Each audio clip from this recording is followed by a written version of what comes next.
Bearing a gift, reborn through extinction. Risen, I scorn.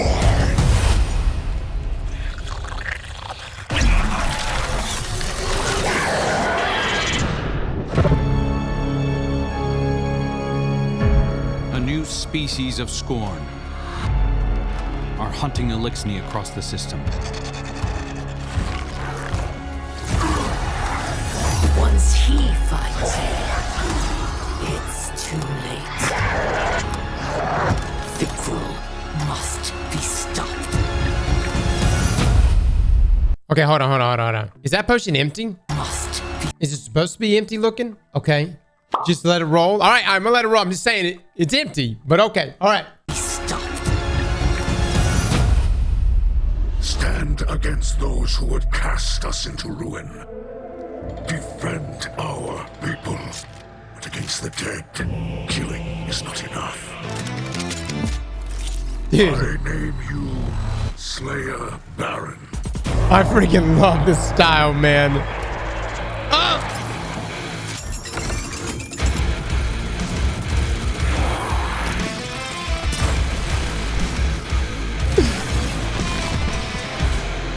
Ah, yeah, the new exotic. Living from the bones of the dead. Dude, that GL is gonna be so good.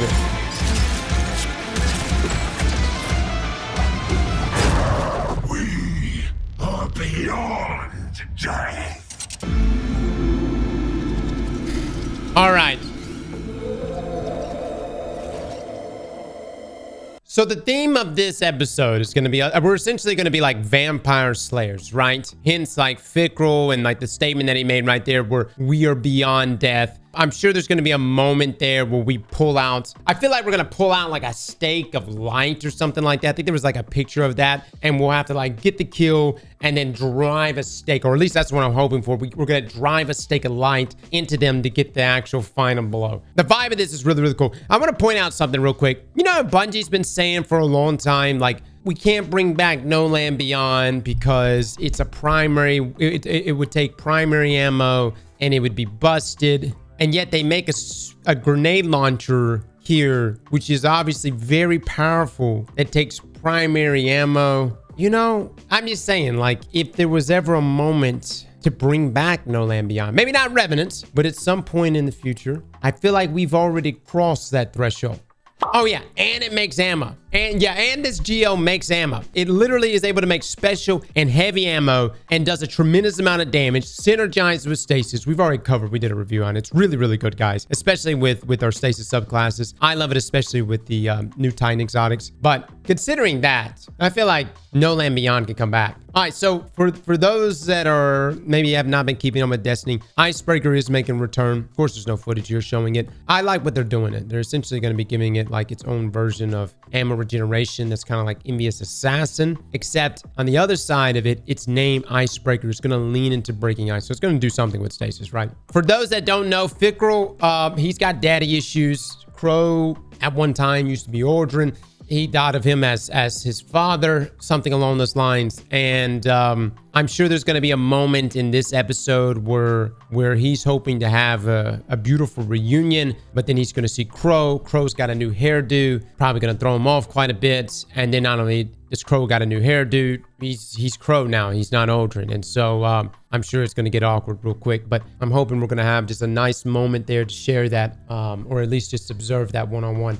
Well, you know, so again, going to tie into the Reef, going to tie into Crow. I'm assuming Mara's going to have to play a role in this, right? Especially considering there's a tease. There's a tease that an activity will be returning to us. Now, we thought it was going to be SRL. Now it's been confirmed to us it's not going to be SRL, at least in Revenant. So we're thinking Prison of Elders. Prison of Elders is the birthplace of the Scorn. Yeah. Now, these are not your normal Scorn guys. These are not like, I don't even know what we say normal Scorn. These are like zombie Scorn. They go beyond just the crazy Scorn that we are accustomed to. They're gonna be more more lethal in some ways. And I think the eyes are the big indicator for that one. All right, so it's showing Widow's Court right here. I love the look of this, but these are going to be our Onslaught maps. And by the way, we have a video going out today. It's like the 15 biggest changes coming with this update. But Onslaught is getting a huge update, and they're going to add things like turrets that you can man, things like that. Narrative-wise, again, Fikrul, what's giving them the strength is that thing. This is the Echo here that escaped the Traveler, and it's those shards that Maya had picked up. Now Fikrul has picked up, and will most likely be Zivu that picks up the other shard in Heresy. I don't really know like what the end game for this, because like, do y'all feel like we reach a conclusion there with Maya? Because she kind of just like, you know, she got hit with some Nova bombs, she laid in the Vex milk, and then kind of floated away. I feel like we didn't really get a conclusive end there. Yeah, she's not dead. And we also didn't take away the shard. Like, what happened to her shard? I don't think we took away her shard.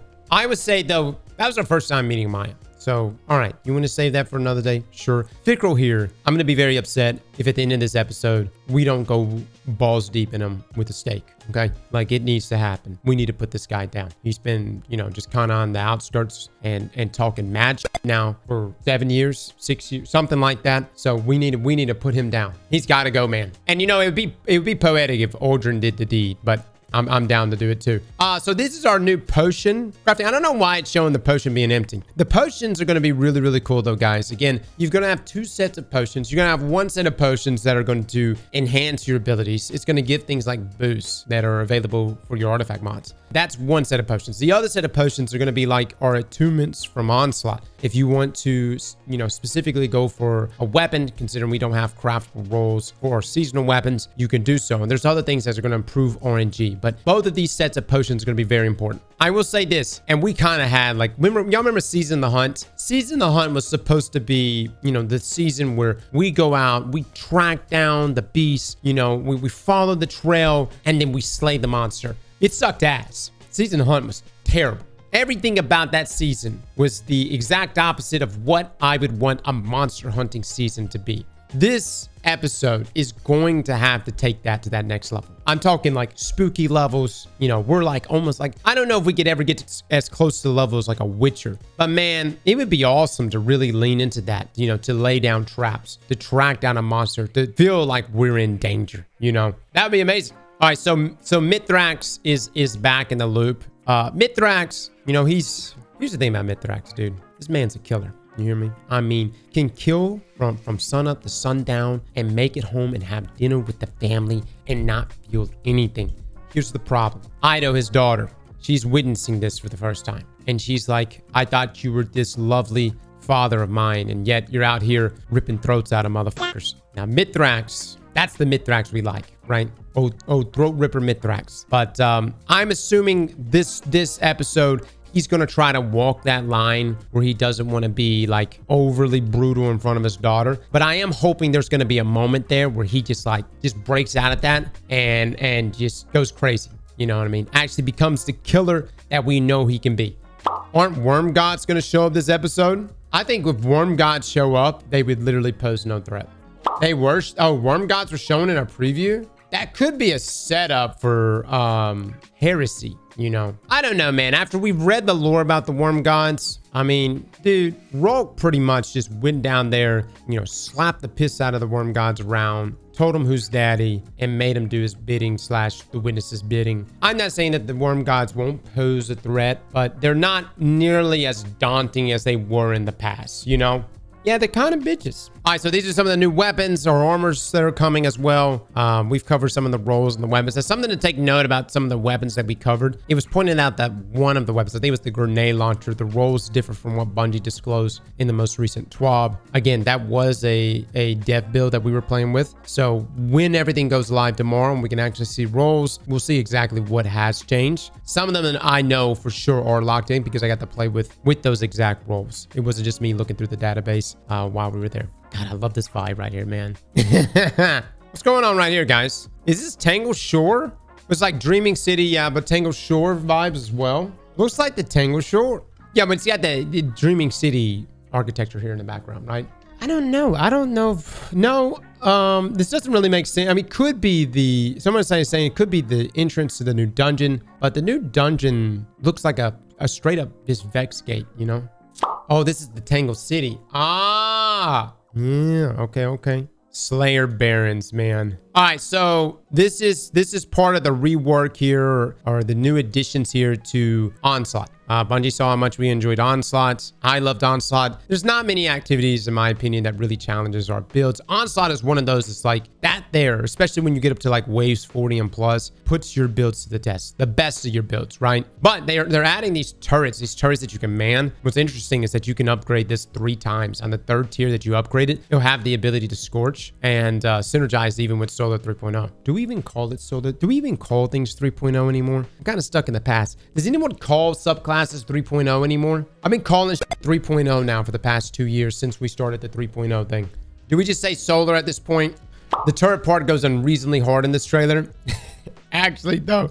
Okay, look. Can I just say this? I did get to play with the turret. Now, granted, I was only on level 1. The level 1 version of it sucks. I thought it was terrible.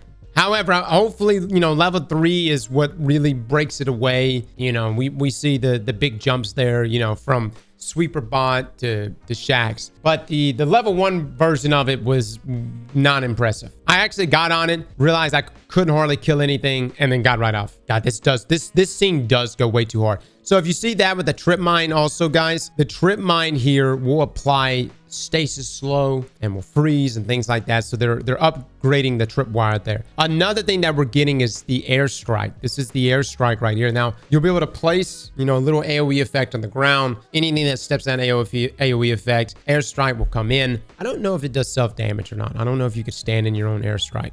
I don't think it'll kill your teammates, but it may kill you. Oh, so it looks like you can even mark a single target as well. All right, that's the new exotic there for Titans. Notice he does the blast. So interesting enough, you actually could, you know, I didn't try it with every single explosive, but anytime that you shoot anything that does explosive damage, that does self-damage, it's mitigated greatly from this exotic. It actually plays into the exotic itself because it will emit those stasis crystals. So if we slow this down a bit, do it to 0.5 real quick. We slow this down, see the stasis crystals. I guess it doesn't really show it.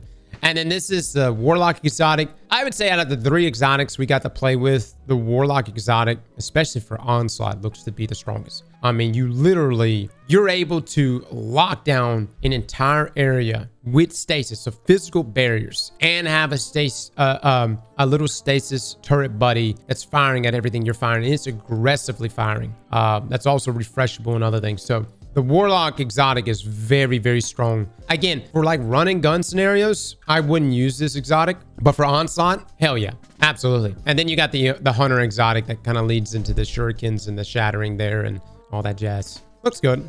It does look good. All right, so this is the new grenade launcher. Again, what makes this grenade launcher so special, it does a lot of damage. The primary grenade launcher, it has the ability to create special and heavy ammo bricks. It's just all around a very well-rounded GL. And it synergizes probably just about as good as like any other stasis weapon, like Aggroceptor and things like that. Maybe even more so with certain exotics, like the new exotic for Titans, because of the self-damage that you can do with it, which combines there with the exotic. But very, very good here. And it's a seasonal weapon, so everyone's gonna have access to it. I don't know what the catalyst is gonna bring, but just the base form of this exotic is top notch. Oh, there it is.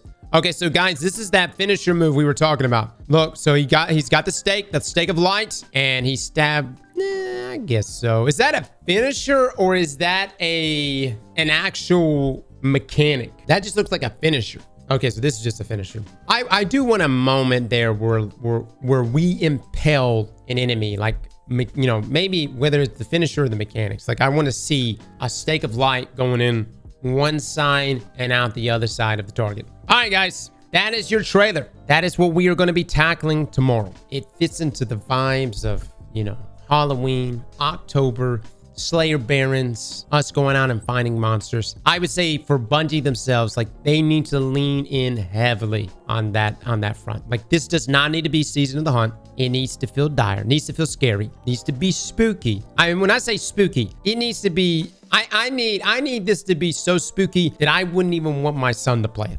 Maybe not to that extreme, but like it needs to be spooky, dude.